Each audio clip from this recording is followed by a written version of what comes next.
প্রধান অতিথি গণপ্রজাতন্ত্রী বাংলাদেশ সরকারের মাননীয় প্রধানমন্ত্রী শেখ হাসিনা এমপি। মাননীয় প্রধানমন্ত্রীকে তার মূল্যবান ভাষণ প্রদানের জন্য বিনীত অনুরোধ জানাচ্ছি। Ladies and gentlemen, may I have the honor to invite the chief guest of the ceremony, Honorable Prime Minister, Government of the People's Republic of Bangladesh, Her Excellency Sheikh Hasina MP, to please address the distinguished gathering. Ladies and gentlemen, Honorable Prime Minister.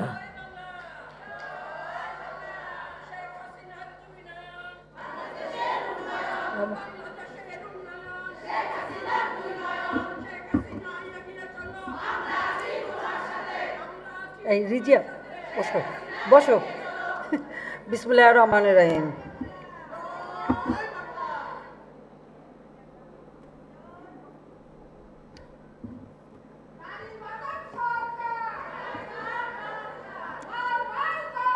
কোনোদিন একা হয়নি কো জয়ী, পুরুষের তরবারি শক্তি দিয়েছে, সাহস দিয়েছে বিজয় লক্ষ্মী নারী,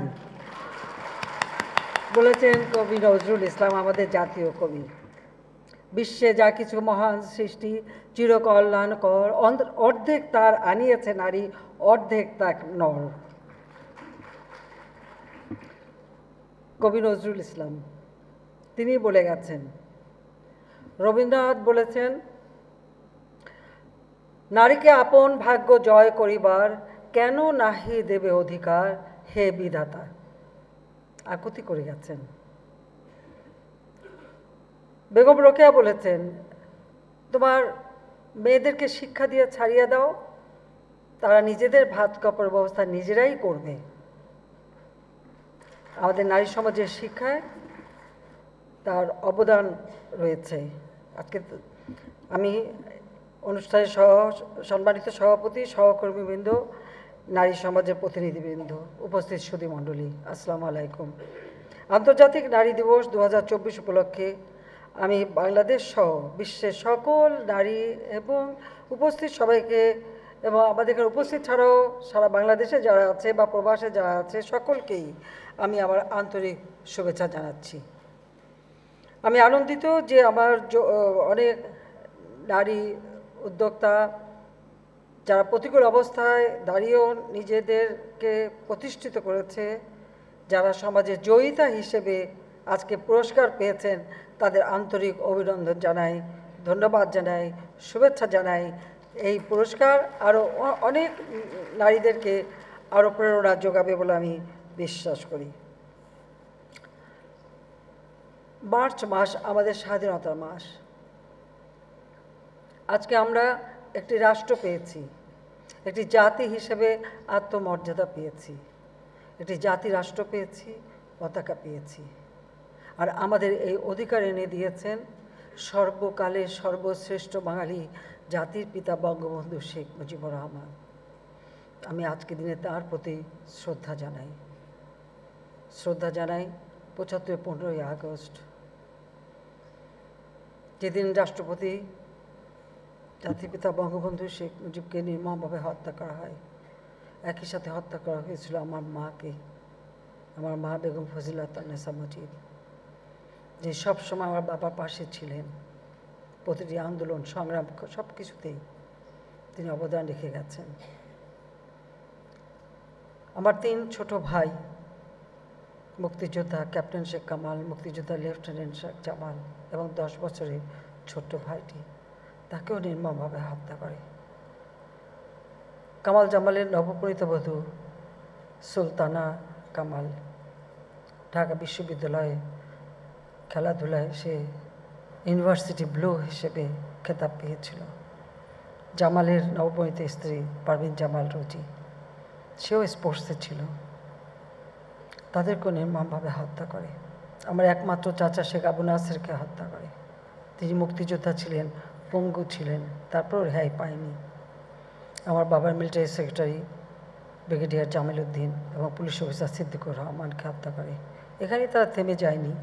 আমার মেজ ফুপুর বাড়ি আক্রমণ করে শেখ ফজলুল হক মনি, মুক্তিযোদ্ধা, ছাত্র সংগঠক এবং মুক্তিযোদ্ধার সেই 62 সাল থেকেই সকল প্রস্তুতি যে অগ্রগামী ছিল, তাকে নির্মমভাবে হত্যা করে। তার অন্তঃসত্ত্বা স্ত্রী আরজুমণি, সে আমার সেজপুকুর মেয়ে ছিল, তাকেও নির্মমভাবে হত্যা করে। অন্তঃসত্ত্বা একটি নারীকেও তারা ছাড়েনি খুনিরা। আমার সেজপুর বাড়িতে আক্রমণ করে। একই সময় আব্দুর রাব সানিবাদ, তিনি মুক্তিযোদ্ধা সংগঠক এবং কৃষিমন্ত্রী ছিলেন, তাকে নির্মমভাবে হত্যা করে। তার 10 বছরের ছেলে আরিফকে, তার 13 বছরের মেয়ে বেবি এবং 4 বছরের নাতি সুকান্তকে হত্যা করে। গুলির আঘাতে পঙ্গু ছিল আমার ফুপু এবং 2 ফুফাতো বোন, আমার এক ফুফাতো ভাই। সেখানে একজন সাংবাদিক আব্দুর রাব সানিবাদের ভ্রাতের পুত্র শহীদ সানিবাদ, তিনিও মুক্তিযোদ্ধা ছিলেন, তাকে হত্যা করে। তার ভাগ্নে রিন্টু, তাকেও হত্যা করে। সাংস্কৃতিক কর্মী ছিল। 15ই আগস্টে যারা শাহাদাত বরণ করেছে, আমি তাদের আত্মা মাগফিরাত কামনা করি। ওই 75 সালেই 3রা নভেম্বর ঢাকা কেন্দ্রীয় কারাগারে নির্মমভাবে হত্যা করে 4 জাতীয় নেতাকে, যারা জাতির পিতা বঙ্গবন্ধুর নির্দেশে সেই প্রথম গণপ্রজাতন্ত্রী বাংলাদেশ সরকার গঠন করে। যে সরকারের রাষ্ট্রপতি জাতির পিতা বঙ্গবন্ধু শেখ মুজিব, উপরাষ্ট্রপতি সৈয়দ নজরুল ইসলাম, প্রধানমন্ত্রী তাজউদ্দিন আহমেদ এবং মনসুর আলী কামরুজ্জামান, তারা মন্ত্রিপরিষদের সদস্য ছিল। জাতির পিতার অবর্তমানে তারা মুক্তিযুদ্ধ পরিচালনা করে আমাদের বিজয় এনে দেন। সেই 4 জাতীয় নেতাকে কেন্দ্রীয় কারাগারের ভিতরে নির্মমভাবে হত্যা করেছিল। আমি তাদের আত্মার মাগফিরাত কামনা করি, তাদের প্রতি শ্রদ্ধা জানাই। জাতির পিতা বঙ্গবন্ধু শেখ মুজিবের ডাকে সাড়া দিয়ে দেশের মানুষ অস্ত্র তুলে নিয়ে শত্রু মোকাবেলা করেছে। পাকিস্তানি হানাদার বাহিনী এদেশে গণহত্যা চালিয়েছে। লাখো শহীদের রক্তের বিনিময়ে আমরা স্বাধীনতা পেয়েছি। সেই 30 লক্ষ শহীদের প্রতি আমি শ্রদ্ধা জানাই। মুক্তিযুদ্ধ চলাকালীন সময় পাকিস্তানি শাসকরা আলবদর বাহিনী, রাজাকার বাহিনী গড়ে তোলে এবং আমাদের কিছু দেশীয় দালাল তারা বিভিন্ন জায়গায় আমাদের নারীদের ধরে নিয়ে ওই পাকিস্তানি সেনাদের ক্যাম্পে দিয়ে দিত। দিনের পর দিন তাদের উপর পাশবিক অত্যাচার চলত। এই অত্যাচারের ফলে অনেকে পরনের কাপড় দিয়ে তারা আত্মহত্যা করেছিল বলে তাদের শাড়িটাও পরতে দিত না। এভাবে দিনের পর দিন তাদের উপর অকথ্য নির্যাতন হয়। সেই নির্যাতিত মা বোনদের প্রতি আমি আমার শ্রদ্ধা জানাচ্ছি। মুক্তিযোদ্ধাদের প্রতি আমার সশ্রদ্ধ সালাম।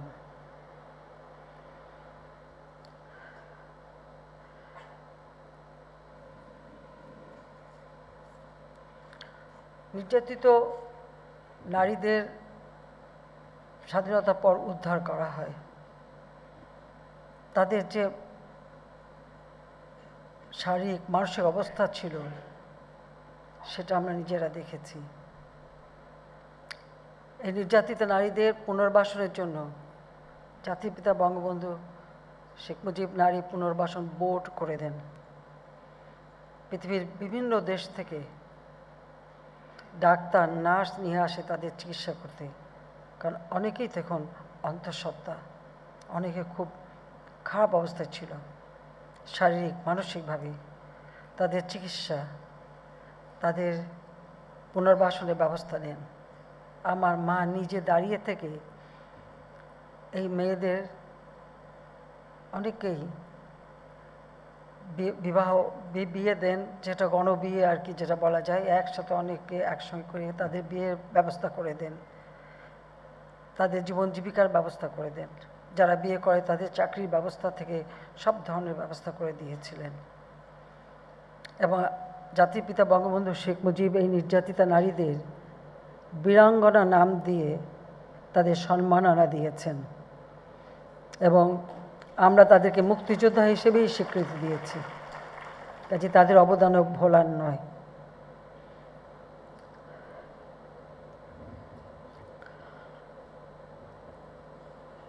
জাতিপিতা সবসময় চাইতেন যে বাংলাদেশের নারীরা শিক্ষায় দীক্ষায় তাদের আপন স্থান করে নেবে। স্বাধীনতার পর তিনি আমাদের একটি সংবিধান দিয়েছেন, যে সংবিধানে আমাদের দেশের অনগ্রসর মানুষসহ নারী পুরুষের সমান অধিকার তিনি স্বীকৃতি দিয়ে গেছেন। এই সংবিধানের 28 অনুচ্ছেদের 1, 2, 3, 4 এই অনুচ্ছেদগুলিতে তিনি নারী অধিকার নিশ্চিত করেছেন। নারীদের চাকরি ক্ষেত্রে 10% কোটা নির্দিষ্ট করে দিয়েছিলেন, চাকরি ক্ষেত্রে যাতে মহিলারা সমানভাবে সুযোগ পেতে পারে।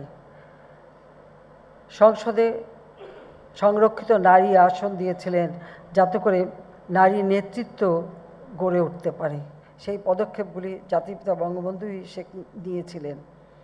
জাতির পিতা বঙ্গবন্ধু শেখ মুজিব বলেছিলেন, আমি কোট করছি, কোট, নারীদেরও পুরুষদের মতো সমান অধিকার এবং তার রাজনীতির ক্ষেত্রেও। আওয়ামী লীগ যেমন অসাম্প্রদায়িকতায় বিশ্বাস করে তেমনি নরনারীর সমান অধিকারেও বিশ্বাস করে, আনকোট। এটাই ছিল জাতির পিতা বঙ্গবন্ধু শেখ মুজিবের নীতি, যে নারী পুরুষের সমান অধিকার নিশ্চিত করা। নারীদের যাতে শিক্ষাক্ষেত্রে কোনো প্রতিবন্ধকতা না হয় তিনি নারী শিক্ষাকে অবৈতনিক ঘোষণা দেন। প্রাথমিক শিক্ষা বাধ্যতামূলক, অবৈতনিক। নারীদের শিক্ষা তখন 8ম শ্রেণী পর্যন্ত বাধ্যতামূলক এবং অবৈতনিক করে দেন। এখন 12 ক্লাস পর্যন্ত অবৈতনিক আছে। পাকিস্তান আমলে একটি আইন ছিল, জুডিশিয়াল সার্ভিসে কখনো নারীরা অংশগ্রহণ করতে পারবে না, পড়াশোনাও করতে পারবে না, চাকরিতে পাবে না।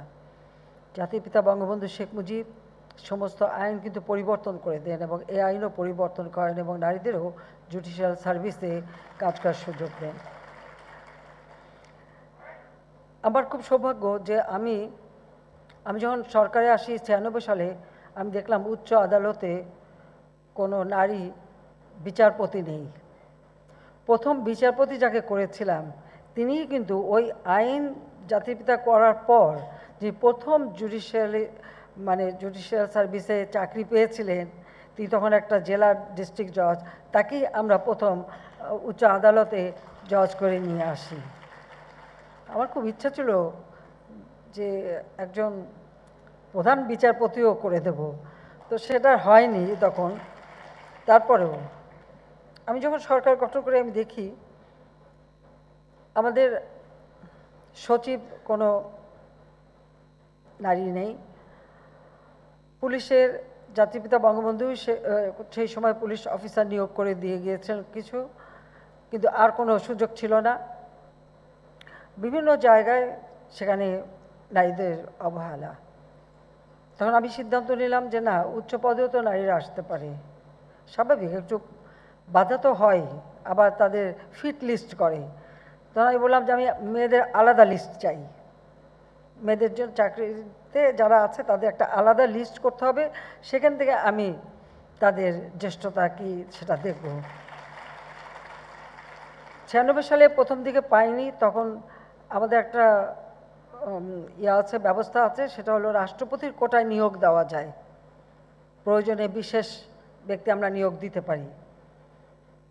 আমি সেই সময় রাষ্ট্রপতির কোটায় অনেকজন নারী অফিসারকে নিয়োগ দিলাম, যাতে তারা সমাজে বিভিন্ন জায়গায়, এমনকি কোন জায়গায় আমার প্রধানমন্ত্রী দপ্তরে যিনি ছিলেন তাকেও সচিব পদে আমি পদোন্নতি দিলাম, আর অন্য কয়েকটা মন্ত্রণালয়কেও আমরা তাদেরকে নিয়ে আসলাম।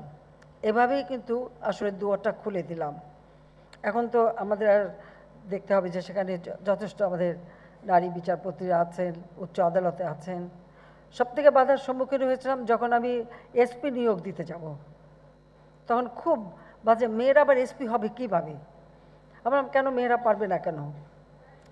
মুন্সিগঞ্জে প্রথম এসপি যখন নিয়োগ দিলাম, তখন সবথেকে বড় মুন্সিগঞ্জে আপনার যা চারিদিকে নদী, অনবরত সেখানে ডাকাতি হয়। তা আমি যাকে এসপি করলাম তিনি নিজে প্রথম যেই এক ডাকাত ধরে ফেললো, এক হাতে রিভলভার আর এক হাতে থাবা দিয়ে ধরছে, এক নৌকা থেকে আর এক নৌকায়। ব্যাস, আমি খুব খুশি যে দেখো আর মেয়েরা পারে। মেয়েদেরকে সুযোগ দিলে পারবে না এটা তো হয় না। কাজে সেইভাবেই কিন্তু আস্তে আস্তে আমরা সামনে এগোলাম। আমার বাবা জাতির পিতা বঙ্গবন্ধু শেখ মুজিব সবসময় বলতেন, মেয়েদের অর্থনৈতিক মুক্তিটাই হচ্ছে সবথেকে বড়। একটি মেয়ে যদি নিজে কামাই করে, সেই সময়কার যুগের কথাই বলছেন যে 10টা টাকাও যদি নিজে কামাই করে আঁচলে বেঁধে সংসারে ফিরে আসে, সেই সংসারে তার একটা অবস্থান থাকে, মতামত থাকে, অর্থাৎ নারীর অর্থনৈতিক সক্ষমতা। তা আমাদের সেটাই প্রচেষ্টা, কিভাবে আমরা নারীকে সেই সুযোগটা এনে দেব। ইতিমধ্যে আমরা অনেক পদক্ষেপ নিয়েছি নারীদের জন্য, যেন আমাদের সেনাবাহিনী, নৌবাহিনী, বিমান বাহিনী, এমনকি বর্ডার গার্ড, কোথাও নারীদের অবস্থান ছিল না। আমরা সেখানে একে একে আমি আমাদের সেনাবাহিনী, নৌবাহিনী, বিমান বাহিনী সব জায়গায় আমাদের মেয়েরা, মেরিন একাডেমিতে মেয়েদের পড়ারই সুযোগ ছিল না, সেটাও আমরা করে দিয়েছি। মেরিটাইম ইউনিভার্সিটিও করে দিয়েছি, সেখানেও মেয়েরা কাজ করে। আজকে দেশে বিদেশে জাহাজেও আমাদের মেয়েরা কাজ করে। আর আমাদের শান্তিরক্ষা মিশনে মেয়েরা তো সব থেকে ভালো কাজ করছে, এবং জাতিসংঘ এখন সব থেকে মেয়ে অফিসার চায়। পুলিশ এবং সেনাবাহিনী, বিমান বাহিনী, নৌবাহিনী সব জায়গায় আমাদের মেয়েরা অত্যন্ত দক্ষতার সাথে তাদের দায়িত্ব পালন করে যাচ্ছে। একটা সুযোগ দিতে হয়, সুযোগ না দিলে হয় না। তা আজকে আমরা সেটা করে দিয়েছি। কারণ আমি দেখেছি আমার মাকে, আমার বাবা সেই 48 সালে ভাষা আন্দোলন থেকে যে সংগ্রাম শুরু করেন, অধিক সময় তো কারাগারেই কাটাতে হতো। যখন আমার বাবা কারাগারে থাকতেন, একদিকে সংসার, আমাদেরকে মানুষ করা, পাশাপাশি রাজনৈতিক দল করা এবং আন্দোলন সংগ্রামকে গড়ে তোলা। অত্যন্ত দক্ষতার সাথে এই কাজগুলি তিনি করে গেছেন, কিন্তু কোনোদিন তিনি কিন্তু যা করেছেন পর্দার আড়ালে। তিনি কখনো প্রেসেও যান নাই, ছবিও দেন নাই, কিছুই না, এমনকি গোয়েন্দা সংস্থাও ধরতে পারেনি। আমার মা বড় গেরিলা ছিলেন, গোয়েন্দা সংস্থাও কখনো ধরতে পারেনি। আমি যখন আমার বাবার বিরুদ্ধে যে গোয়েন্দা রিপোর্ট, সে 48 সাল থেকে যে রিপোর্টগুলি দেওয়া হচ্ছে সেগুলি আমি প্রকাশ করেছি, আবার পুরোটা পড়ে দেখেছি। সেখানে কোথাও এই যে আমার মা যে ঠিক মানে নিজের সাজ পোশাক পরিবর্তন করে বোরকা টোরকা পরে গোপনে আমাদের আন্দোলনরত আওয়ামী লীগের নেতাকর্মী, ছাত্রলীগের নেতাকর্মী, তাদের সাথে দেখা করা, তাদের দিক নির্দেশনা দেওয়া, আন্দোলন কিভাবে গড়ে তুলবে সেগুলি করার সমস্ত কাজগুলি যে করতেন, কখনো গোয়েন্দা লোকরা কখনো সেটা ধরতে পারেনি। ওই জন্য তাদের রিপোর্টে নেই। তবে আগরতলা ষড়যন্ত্র মামলা যখন দেয়, তখন কয়েকবার আমার মাকে ইন্টারোগেশন করে। তখন একটা ধারণা ছিল যে তখন তাকেও গ্রেপ্তার করা হবে, কিন্তু শেষ পর্যন্ত তারা সেটা সাহস পায়নি। কারণ তিনি তখন এই আন্দোলন সংগ্রাম করতে এত বেশি ছিলেন, তারা বোধহয় সেটা বুঝেছিল যেটা করতে গেলে আরও খারাপ হবে। যাক, সে মামলাও তো তারা রাখতে পারেনি। কাজে আজকে আমাদের মেয়েরা কিন্তু প্রতিটি জায়গায়, আমরা যেমন এভারেস্টেও আমাদের মেয়েরা সেখানে বাংলাদেশের পতাকা নিয়ে গেছে। ওখানে পতাকাটা কোনো কিছু নেওয়া কিন্তু নাই, কিন্তু আমাদের মেয়েরা দেখলাম সেখানে যে আমাদের বাংলাদেশের পতাকা উড়িয়ে দিয়ে এসেছে। পাশাপাশি খেলাধুলায় আজকে ফুটবল বা ক্রিকেট, এমনকি স্পোর্টসে অনেক সাধারণ ঘরে মেয়েরা তারা স্বর্ণ জয় করে আনে, তারা তাদের দক্ষতা দেখায়। আর মেয়েরা তো ফুটবল খেলায় ভারতকেও তারা 3-1 গোলে হারিয়ে দিয়েছে, নেপালকে হারিয়েছে, সব দিক থেকেই তারা পারদর্শিতা দেখাচ্ছে। আমরা সেই সুযোগগুলি করে দিয়েছি, তারা তাদের দক্ষতা দেখাচ্ছে। কাজে সেদিক থেকে আমি অভিনন্দন জানাই যে আমাদের মেয়েরা কত দূর সুবিধা করতে পারে। আমি সরকার গঠন করার পর প্রত্যেকটা এলাকায় আমরা ডিজিটাল সেন্টার করলাম। এই ডিজিটাল সেন্টারে 2 জন উদ্যোক্তা, একজন অবশ্যই নারী, একজন পুরুষ, একজন ছেলে একজন মেয়ে থাকতে হবে, সেই নিয়মটা করে দিয়েছিলাম। আজকে কিন্তু এই ক্ষেত্রে আমাদের মেয়েরা অত্যন্ত দক্ষতার সাথে কাজ করছে। তখন আমরা 5000-এর মতো ডিজিটাল সেন্টার, এখন আমাদের 8000 ডিজিটাল সেন্টার, সেখানে সব জায়গায় মেয়েরা কিন্তু কাজ করে যাচ্ছে। এবং প্রত্যেকটা চাকরির ক্ষেত্রে মেয়েদের কাজ আমরা দেখি। মেয়েদের কাজের ব্যবস্থা করার জন্য, কারণ লেখাপড়া অনেক গার্জিয়ান শেখাতে চাইতো না, যে লেখাপড়া শিখে কী বেরোতো, বিয়ের পরে শ্বশুরবাড়ি চলে যাবে। আর্থিক, যেটা আমার বাবা শিখেছেন, আর্থিক মানে সচ্ছলতাটা এবং অর্থনৈতিক ক্ষমতাটা মেয়েদের সবথেকে গুরুত্বপূর্ণ। আমি প্রথমবারই যেটা নিয়ম করলাম, প্রাইমারি শিক্ষক 60% হবে মহিলা, 60% নারীকে চাকরি দিতে হবে। কাজে সেইভাবেই কিন্তু একে একে ধাপে ধাপে আমরা কাজ শুরু করেছি। আমরা আমাদের কমিউনিটি ক্লিনিক করেছি সারা বাংলাদেশে। প্রথমবার করেছিলাম, সেটা অবশ্য 2001-এ খালেদা জিয়া ক্ষমতা এসে বন্ধ করে দিয়েছিল, এখন আবার করেছি। সেখানে কিন্তু নারীরাই কিন্তু সেখানে কাজ করে, তাদেরকেই আমরা আমাদের হেলথ প্রোভাইডার হিসেবে তাদেরকে প্রশিক্ষণ দিয়ে তাদের আমরা কাজে লাগাই, এবং এর ফলে নারীর কর্মসংস্থানও নিশ্চিত হয়েছে। নিজের ঘরে বসেই তারা সেখানে কাজ করতে পারে, পয়সা কামাই করতে পারে, সেই ব্যবস্থা করেছি। আমরা স্থানীয় আইন যেটা করেছি, সে আইনেও কিন্তু মেয়েদের 30% কোটা আছে, এবং ভাইস প্রেসিডেন্ট 2 জন হলে 1 জন নারী হতে হবে, সেটা বাধ্যতামূলক। এবং উন্নয়নের যে কমিটিগুলি হবে, তার কয়েকটি কমিটি চিহ্নিত করা আছে যে মেয়েরা চেয়ারপারসন হবে। সেইভাবে মেয়েরা যে আরও কাজ করতে পারে, উন্নয়নের অংশীদার হতে পারে, উন্নয়ন করতে পারে, সেই ব্যবস্থাটা আমরা করেছি। গ্রামের একটা তৃণমূল পর্যায়ে নারীদের বিভিন্ন প্রশিক্ষণ দেওয়া হচ্ছে এখন, সে কম্পিউটার থেকে শুরু করে বিভিন্ন প্রশিক্ষণ দেওয়া হচ্ছে, এবং তাদের জন্য আলাদা কর্মসংস্থার ব্যবস্থাও আমরা করে দিচ্ছি। আমাদের প্রাথমিক শিক্ষার্থীদের আমরা যে বৃত্তি দেই, এই বৃত্তির টাকাটা সরাসরি মায়ের নামে চলে যায়। আমরা যেহেতু মোবাইল ফোন সকলে হাতে হাতে দিয়েছি, মোবাইল ফোনের মাধ্যমেই এই টাকাটা মায়ের নামে চলে যাচ্ছে। মায়ের নামে দিলে টাকাটা থাকে, কাজে লাগে, আর সেটা একটু সাশ্রয় হয়। বাবার নামে দিলে সবসময় যে পাবে তা তো না, কোন সময় দেখা গেল যে কিছু জুয়া টুয়া খেলে ওটা উড়িয়েই দিল, বা 2টো বড় বড় ইলিশ মাছ কিনে নিয়ে সেই খেয়ে দিয়ে সাফ করে দিল। কিন্তু মা তো সবসময় সঞ্চয় করে, এই যে সঞ্চয়ের মনোভাবটা আছে। না, আমি পুরুষদের বিরুদ্ধে কিছু বলছি না, আমি এই বেশি কিছু বলে আবার নিজের ভোট হারাতে চাই না, তাই না?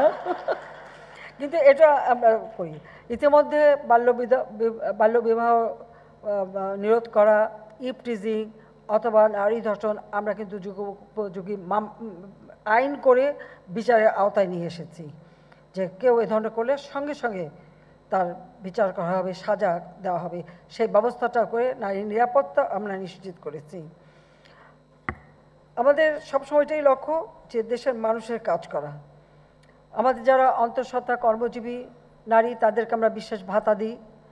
মাতৃদুগ্ধ দানকারী মা কর্মজীবী, তাদেরকে ভাতা দিয়ে থাকি, সেই ল্যাকটেটিং মাদার, তাদেরকে ভাতা দিই। আমাদের যারা বিধবা বা স্বামী নিগৃহীতা, তাদের জন্য আলাদা ভাতার ব্যবস্থা আছে। বয়স্ক ভাতা তো আমরা দেই, তার বাইরেও এই বিধবা বা স্বামী নিগৃহীতা, তাদের জন্য আলাদা ভাতার ব্যবস্থা আমরা করে দিয়েছি। কারণ তার নামে যখন একটা অ্যাকাউন্টে টাকা যায়, তখন তাকে ওই শ্বশুর বাড়িও রাখবে, অথবা বাপের বাড়িও রাখবে। আর যখন কিছুই ছিল না, তাকে তো শহরে এসে তার বাড়ি বাড়ি কাজ করা, ছেলে মেয়েগুলি রাস্তায় পথশিশু হওয়া, আর অবশেষে তার স্থান হতো পতিতালয়ে। সেখান থেকে মেয়েদেরকে একটা সম্মানজনক অবস্থানে আনার জন্য এই ভাতার ব্যবস্থা আমরা 96 সালে সরকার এসে প্রথম যেটা শুরু করি। আমাদের মহিলা মন্ত্রণালয় থেকে তথ্য আপা গ্রামে গ্রামে যায়, সেখানে মহিলাদের সঙ্গে কথা বলে এবং তাদের কাছ থেকে তাদের সুযোগ সুবিধা কী কী আছে বা অসুবিধা কী আছে সে সম্পর্কে জানে, তাদেরকে প্রশিক্ষণ দেয়, তাদের জীবন জীবিকা আরও উন্নত করবার ব্যবস্থা করে। আমাদের গার্মেন্টসে প্রায় 80% তো মেয়েরা কাজ করে। আমরা যেহেতু আমি প্রথমবার সরকারে এসে মাতৃত্বকালীন ছুটি 4 মাস করেছিলাম, এবার বেতন সহ এবার তা 6 মাস করে দিয়েছি। গার্মেন্টসেও কিন্তু মেয়েদের মাতৃত্বকালীন ছুটির ব্যবস্থা আমরা করে দিয়েছি, এবং সেই সাথে ডে কেয়ার সেন্টার এবং মেয়েদের রাখার ব্যবস্থা, বাচ্চাদের রাখার ব্যবস্থা। তাছাড়া আমাদের এখন থেকে নতুন যত স্থাপনা হচ্ছে, সেই রেল স্টেশন থেকে শুরু করে বাস স্টেশন থেকে শুরু করে সমস্ত জায়গায়, দোকানপাট যেখানেই যাওয়া হচ্ছে, অফিস আদালত, সব জায়গায় আমি মেয়েদের জন্য ডে কেয়ার সেন্টারের ব্যবস্থা করা বাচ্চাদের জন্য, এবং সেই সাথে যারা বুকের দুধ খাওয়াবে সেই মাতৃদুগ্ধ দানের সুন্দর একটা আলাদা ব্যবস্থা, সেই ব্যবস্থাটা কিন্তু এখন সব জায়গায় আমরা রেখে দিচ্ছি। কারণ বাচ্চাদের আসলে মা যদি বুকের দুধ না খায়, সেই বাচ্চা কখনো ওরকম সুস্থ হয় না। সেই জন্যই তার এই ব্যবস্থাটা আমরা করে দিয়েছি, যাতে করে আমাদের ভবিষ্যৎ প্রজন্ম যেন সুস্বাস্থ্যের অধিকারী হয়ে জন্মাতে পারে এবং ভালো। এবং কমিউনিটি ক্লিনিকের সুবিধা হলো মেয়েরা নিজেরা হেঁটে যে তার প্রাথমিক চিকিৎসাটা নিতে পারে। এরপর তো উপজেলা হাসপাতাল আছে, সেই ব্যবস্থাটা আমরা করে দিয়েছি। মেয়ে উদ্যোক্তা যাতে, নারী উদ্যোক্তা যাতে গড়ে ওঠে, আমাদের SME ফাউন্ডেশন নারী উদ্যোক্তাদের জন্য বিশেষ ছাড় দিয়ে অল্প সুদের ঋণ দেওয়া হচ্ছে, যাতে মহিলারা নিজেরা কাজ করতে পারে সেই ব্যবস্থাটা আমরা করে দিয়েছি। সেই সাথে সাথে আমাদের অর্থনৈতিক অঞ্চল যেগুলি গড়ে তুলছি 100টা অর্থনৈতিক অঞ্চল, সেখানেও নারীদের জন্য আলাদা প্লটের ব্যবস্থা আছে। কেউ যদি উদ্যোক্তা হয়ে সেখানে কোনো বিনিয়োগ করতে চায়, সেজন্য মেয়েরা কিন্তু আলাদা সুবিধা পাবে, সেই সুবিধা আমরা দিচ্ছি। অবশ্যই এই সুবিধাটা আবার আমাদের পুরুষরাও নিতে পারে, নিজেরা না করে যদি বউয়ের নামে নেয় বা বোনের নামে নেয়, তাহলে কিন্তু তারা সেই সুবিধাটা পেতে পারে। নিজেরা পিছনে থাকলেও কাজ করলে এটা বুদ্ধি শেখাচ্ছে আর কি। কাজে এই তাতে নিজেরা নিজের পায়ে দাঁড়াতে পারে, আর্থিক সচ্ছলতা পায়, সেই ব্যবস্থাটা আমরা করতে পারি। এইভাবেই আমরা চাচ্ছি আমাদের নারীদের সম অধিকার জন্য নিশ্চিত করাই। এবারের যে প্রতিপাদ্য বিষয় সেটা হলো নারীর সম অধিকার সমসুযোগ, এগিয়ে নিতে হবে বিনিয়োগ। হ্যাঁ, সেই কথাই বলছিলাম যে আমরা কিন্তু এসএমইতে বিনিয়োগের জন্য সুবিধা করে দিয়েছি, কাজে আমরা নারীদের সমান সুযোগ দিতে চাই। এবং আমি আরেকটা কথা একটু বলে রাখি, এখানে যারা আছে আমাদের হয়তো অনেক পুরুষ সেক্রেটারিরাও আছে, কিছু মাইন্ড করবেন না, যেখানে আমি মেয়েদের দিয়েছি তারা কিন্তু খুব দক্ষতার পরিচয় দিয়েছে এবং তাদের কাজের প্রশংসা না করে পারি না। যে কারণে এবার এডিবিতে এশিয়ান ডেভেলপমেন্ট ব্যাংক, সেখানে একটা ভাইস প্রেসিডেন্টের পদ খালি ছিল। আমি যখন নাম প্রস্তাব পাঠাই, আমি আমাদের 2 নারী অফিসারের প্রস্তাব পাঠিয়েছিলাম, সেখানে আমরা একটা পেয়ে গেছি। এডিবিতে এখন আমরা একটা আমাদের নারী অফিসার সেখানে কিন্তু ভালো, সে সচিব আমাদের অর্থনৈতিক অর্থ বিষয়ে সচিব ছিলেন, ফাইন্যান্সিয়াল সেক্রেটারি, সে কিন্তু ওখানে পেয়ে গেছে। আর এখন ওয়ার্ল্ড ব্যাংকেও আমি আরেকজন নারী অফিসার নিয়োগ দিয়ে দিয়েছি, ওখানে ফাতিমা আর এদিকে শরীফা, ওয়ার্ল্ড ব্যাংকের শরীফা। তো দেখা যাচ্ছে এই 2টা আন্তর্জাতিক সংস্থায় আমাদের 2 জন নারী কর্মকর্তার সুযোগ পাচ্ছে। কাজেই শুধু দেশের ভিতরে না, আন্তর্জাতিক পর্যায়েও বাংলাদেশের মেয়েদের যে দক্ষতা আছে সেটাই আমি প্রমাণ করতে চাই। কাজেই সেই দিক থেকে আমরা অনেক দূর এগিয়েছি। নারী উন্নয়ন নীতিমালা আমরা প্রণয়ন করেছিলাম, আপনারা জানেন, যেটা পরবর্তীতে বিএনপি এসে সেটাকে বেশ কিছু সংশোধন করার নামে সেটাকে একেবারে রেখে দিয়েছিল, সেটা আর কার্যকর করেনি। দ্বিতীয়বার আমরা সরকারে এসে ওই সংশোধনগুলি পরিবর্তন করে দিয়ে আমরা আবার সেটা বাস্তবায়ন করে যাচ্ছি। কাজে এভাবে আমাদের প্রত্যেকটা ক্ষেত্রে আমরা যাচ্ছি। আমরা কিন্তু বাজেট করার সময় জেন্ডার বাজেট করি, বিভিন্ন মন্ত্রণালয় এই ব্যবস্থাটা আমরা নিয়েছি। কাজে আমাদের সব দিক থেকেই আমরা এগিয়ে যাচ্ছি। সেদিকটা আমি মনে করি যে আমাদের নারীদের যে সমস্ত সুযোগ আমরা করে দিয়েছি এবং সরকারি সেবা প্রাপ্তিতে নারীদের সুযোগ বৃদ্ধি সেটাও করা হয়েছে, প্রায় 33.5% বরাদ্দ দেওয়া হচ্ছে। আর তাছাড়া আমাদের যত রকম আয়বর্ধ কর্মকাণ্ড সেখানে যদি আমাদের নারীরা আরও সুযোগ পায়, সেই এখন আমাদের যেটা দরকার সেই সুযোগটা সৃষ্টি করেছি, কিন্তু এখন মেয়েদেরকে এগিয়ে আসতে হবে, খালি ঘরে বসে থাকবে না, কারণ মেয়েরাই সব থেকে বেশি কাজ করে। হয়তো আজকে আমাদের কর্মসংস্থানের দিক থেকে বা কাজের দিক থেকে বা শ্রমের দিক থেকে প্রায় 43% দেখানো হচ্ছে, কিন্তু মেয়েরা কিন্তু অফিস আদালত বা যেখানেই কাজ করে, কাজ করার পরে কিন্তু তার আরেকটা কাজ থাকে, ঘরে এসে সংসার সামলানো। সেটা আবার হিসাবে ধরা হয় না। সেটা যদি হিসাবে ধরা হয় তখন দেখা যাবে যে কর্মক্ষেত্রে মেয়েরা কিন্তু অনেক অনেক বেশি শ্রম দিচ্ছে তারা, কারণ এটাও তো শ্রম। ধরেন একজন পুরুষ অফিসার, নারী অফিসার, স্বামী স্ত্রী 2 জন একই সাথে ঘরে ফিরল, আমরা কি দেখব যে যিনি পুরুষ তিনি চেয়ারে বসে পড়লেন বা ইজি চেয়ারেই বসে পড়লেন বা সোফায় বসে পড়লেন, বলে 1 কাপ চা দাও তো। আর যিনি মেয়ে অফিসার তিনি ঘরে যেই আগে পাখির ঘরে ঢুকলেন, চা বানানো, বাচ্চাদের খাওয়ানো, বাচ্চাদের গোসল করানো, বাচ্চাদের দেখা, সব কিছু ব্যবস্থা করা। এই ক্ষেত্রে যদি সবাই একটু একসাথে কাজ করে, নিজে কেউ চা বানালো, কেউ বাচ্চাদের দেখলো, তাহলে বেশ একটু সময়ও বাঁচে। আর মেয়েদের রান্নাও করতে হবে, কারণ এখন তো আসলে আমরা এই যে ভাতা দেওয়ার জন্য এখন কাজের লোক তো কম পাওয়া যায়। কাজে সেদিক থেকে মনে করি যে 2 জনে মিলে কাজ করলে পরে দ্রুত কাজগুলি শেষ হলো, তারপরে একটু বসে একসাথে বসে গল্প করা যাবে, টেলিভিশন দেখা যায়, সেটা করতে পারে। তো আমাদের পুরুষরা যদি একটু ওইদিকে নজর দেয়, তাদের জীবনটা একটু আরও সুন্দর হবে, একসাথে বসে আলাপ আলোচনা করার সুযোগ পাবে, সব দিক দেখে পাবে। সেই সুবিধাটা, সেই দিকটাও সবাইকে দৃষ্টি দিতে হবে। আমি আর বেশি সময় নেব না, কারণ অনেক কথা বলে ফেললাম। আমি এইটুকুই বলবো যে নারী দিবসে আমাদের নারীরা কখনো পিছিয়ে থাকবে না, সেটাই আমার প্রত্যাশা। এবং জাতির পিতা সাংবিধানিকভাবে আমাদের অধিকার দিয়ে গেছে। বাংলাদেশ আওয়ামী লীগের গঠনতন্ত্রে এবং আমাদের যে ঘোষণাপত্র একটা দলের ম্যানিফেস্টো, সেখানেও কিন্তু আমরা সর্বপ্রথম একমাত্র রাজনৈতিক দল যেখানে নারী পুরুষের সমান অধিকারের কথা আমরা বলেছি, এটা একমাত্র আওয়ামী লীগই বলেছে। এবং শুধু বলা না, আমরা যখনই ক্ষমতা এসেছি সেটা আমরা করে গেছি। কাজে আজকে আমাদের যদি অর্থনৈতিকভাবে উন্নতি করতে হয়, তো নারী পুরুষ সমানভাবে তার শ্রম দিয়েই একটা দেশকে তুলতে পারে। কারণ এক সমাজের অর্ধেক নারী, সেই অর্ধেক যদি উঠে না দাঁড়ায় আর যদি কাজ না করে, তো সেই সমাজ তো কখনো উন্নত হতে পারে না, অগ্রগামী হতে পারে না। সমান তালে কাজ করলেই না আমরা এগিয়ে যেতে পারবো। আজকে এইটুকু করেছি বলেই আমরা এগিয়ে যাচ্ছি। কাজে আমরা চাই আমাদের দারিদ্র্য দূর করে দেশের মানুষকে উন্নত জীবন দেওয়া। আমরা ইতিমধ্যে যত ভূমিহীন পরিবার আছে, শুধু ভূমিহীন পরিবারই নয়, যারা হিজড়া, বেদে বা মালদা যত রকমের আছে, এমনকি কুষ্ঠরোগী, সকলকে বিনা পয়সায় ঘর করে দিচ্ছি। বাংলাদেশে একটি মানুষও ভূমিহীন থাকবে না, ঠিকানাবিহীন থাকবে না। জাতির পিতার জন্মশতবার্ষিকীতে আমরা সেই কর্মসূচিটা আমরা বাস্তবায়ন করে যাচ্ছি, যার ফলে আমাদের অতি দরিদ্রের হার 25.1 থেকে কমিয়ে আমরা 5.6 ভাগে নামিয়ে এনেছি।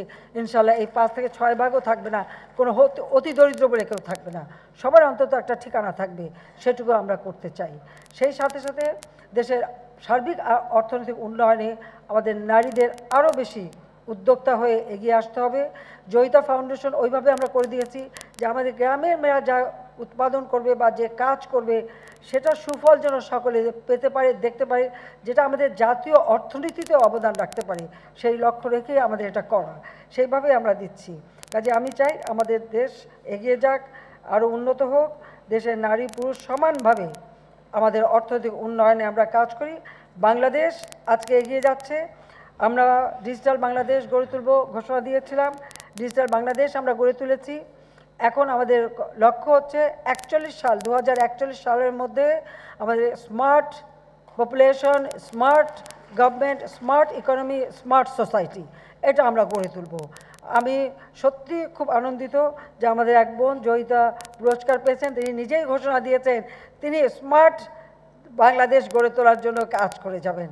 আমার মনে হয় আমাদের নারীরাও যদি স্মার্ট বাংলাদেশ গড়ে তোলার কাজে আরও বেশি উদ্যোক্তা হয়, তাহলে আমরা আরও দ্রুত আমাদের অভিষ্ট লক্ষ্যে পৌঁছাতে পারবো। আমার বোনদের সবাইকে আমার আন্তরিক অভিনন্দন, ধন্যবাদ ধৈর্য ধরে আমার এই দীর্ঘ বক্তৃতা শোনার জন্য। সকলকে আবারও আমি আন্তরিক ধন্যবাদ জানাচ্ছি। ইনশাআল্লাহ বাংলাদেশ এগিয়ে যাবে। জাতির পিতার স্বপ্নের ক্ষুধা দারিদ্র্যমুক্ত উন্নত সমৃদ্ধ সোনার বাংলাদেশ, যে বাংলাদেশ হবে স্মার্ট বাংলাদেশ, আমরা গড়ে তুলব। আমরা আন্তর্জাতিক নারী দিবসে এটাই আমাদের অঙ্গীকার যে কেউ পিছিয়ে থাকবে না, নারী পুরুষ সমানভাবে আর্থসামাজিক, রাজনৈতিক এবং সাংস্কৃতিক অধিকার আদায়ে একই সাথে আমরা এগিয়ে যেয়ে আমাদের এই দেশকে বিশ্ব দরবারে উন্নত সমৃদ্ধ দেশ হিসেবে গড়ে তুলব। সবাইকে ধন্যবাদ। জয় বাংলা, জয় বঙ্গবন্ধু, বাংলাদেশ চিরজীবী হোক। খোদা হাফেজ। মাননীয় প্রধানমন্ত্রী, আপনার মূল্যবান দিক নির্দেশনামূলক ভাষণের জন্য আন্তরিক ধন্যবাদ ও কৃতজ্ঞতা জানাচ্ছি।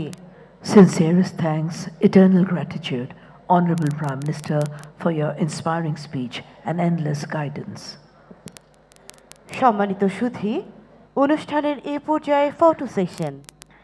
এবছরে মনোনীত শ্রেষ্ঠ 5 জন জয়িতাকে আজকের অনুষ্ঠানের মাননীয় প্রধান অতিথি সহ অন্যান্য অতিথিবৃন্দের সাথে ফটো সেশনে অংশগ্রহণের জন্য বিনীত অনুরোধ জানাচ্ছি। Ladies and gentlemen, now a photo session with the Honorable Prime Minister and distinguished guests on the dais.